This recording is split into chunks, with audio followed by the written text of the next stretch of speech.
कुछ नहीं कर सकता, वो झूठा है, वो झूठ बोलता है, वो हमेशा कहता है ये नहीं हो सकता, ये कभी भी नहीं होगा, अरे सब कुछ बेकार है, कोई परमेश्वर नहीं होता। सबसे पहले काम क्या होता है, जब हम पे परेशानी आती है तो सबसे पहले कहते हैं अरे भैया कोई परमेश्वर नहीं होता।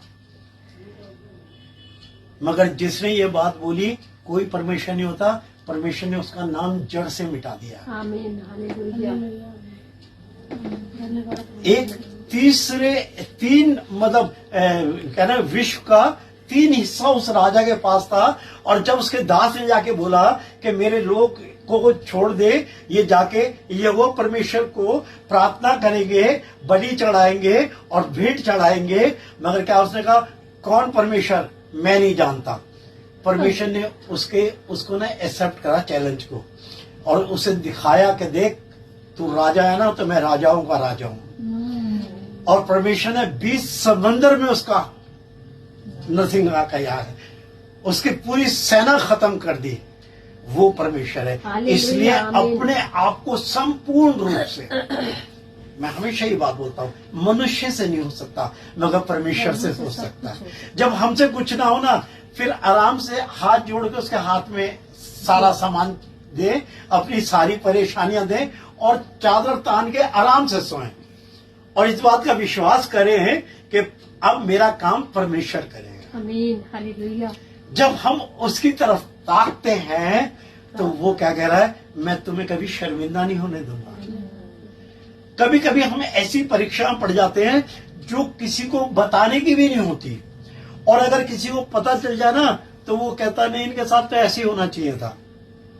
मनुष्य कुछ नहीं कर सकता, मनुष्य अपनी बातें निकाल के रखता है कि मैं इसके बारे में जानता हूं, मैं इसके बारे में जानता हूं, मैं इसके बारे में। इनके साथ परमेश्वर आपके हृदय को जानता है। Hallelujah, hallelujah. परमेश्वर हमें अंदर से देखता है।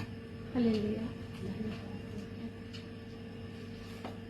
एक हम बड़ी एक गाथा सुनते हैं पवित्र शास्त्र बाइबल में कि एक पिता के 2 बेटे थे, और ये बहुत धनवान व्यक्ति था। पुत्र ने क्या करा कि अपना हिस्सा लेके छोटे बेटे ने, और जाके वहां लिखा हुआ है कि उसने अय्याशी में अपने पैसे उड़ा दिए। वचन में साफ लिखा है कि वेश्याओं में और शराब में और इसमें सब में अय्याशी करके सब कुछ लुटा दिया।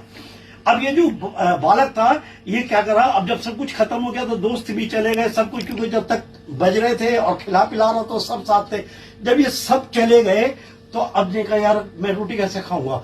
उसने जाके कहीं काम मांगा और काम मिला उसको सुअर का चराने का।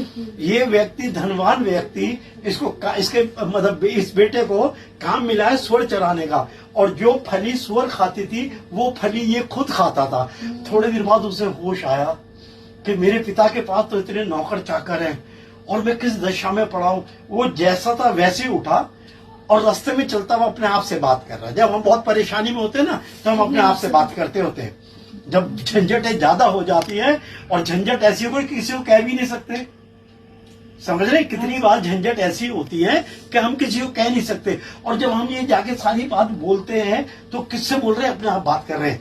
मैं जाऊंगा ना अपनी माँ को ये बोलूंगा, तो उसने एक ही बात आई कि मैं अपने पिता को जाके ये बोलूंगा कि मैंने तेरी निगाह में, नजर में और सर की नजर में पाप किया है।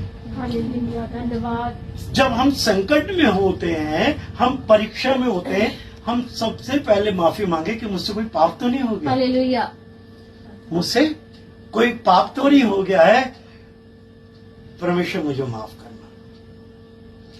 और फिर अगर किसी के प्रति हमारे मुंह से कोई अपशब्द निकला, हम उसको जाके बोले बहन भाई मुझे माफ करना, मुझसे ना गलती हो गई, उस दिन मेरा थोड़ा सा दिमाग ऐसा था, बच्चों की तरफ से, परिवार की तरफ से, कुछ भी हो सकता है, समझ रहे। तो क्या करना है, ये जो माफी है, जब हम मनुष्य से माफी मांगेंगे तो हम परमेश्वर से हालेलुया। अगर हम इंसान के सामने भी ढीठ बने रहेंगे तो हम परमेश्वर के सामने भी ढीठ बने रहेंगे, क्योंकि वचन बता रहा है कि जो परमेश्वर को जानते और मानते हैं, परमेश्वर का अनुग्रह और मनुष्य का अनुग्रह, दोनों का अनुग्रह उसके ऊपर होता है।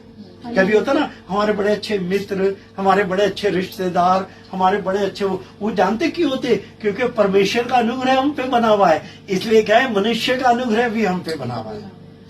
और जब मनुष्य का अनुग्रह हम पे बना होता है, परमेश्वर इस बात से आनंदित होता है। इसलिए परीक्षा में जैसे हम आए, हम इस बात का ध्यान रखें कि अगर सहायता कहीं से मिल सकती है तो स्वयं परमेश्वर से मिलती है। ये पवित्र शास्त्र बाइबल परमेश्वर के आत्मा के प्रेरणा से प्रभु के दासों ने लिखा है। ये जितनी भी है, इसमें 90% से भी ज्यादा लोग अनपढ़ हैं जिन्होंने ये लिखा है। मतलब उनका काम ही नहीं था लिखने लिखाई पढ़ाई का, मगर प्रभु के आत्मा ने बताया तुम ये लिखो, तुम ये करो। प्रभु चाहता ये है कि अपनी महिमा उनसे ले जो प्रभु को नहीं जानते।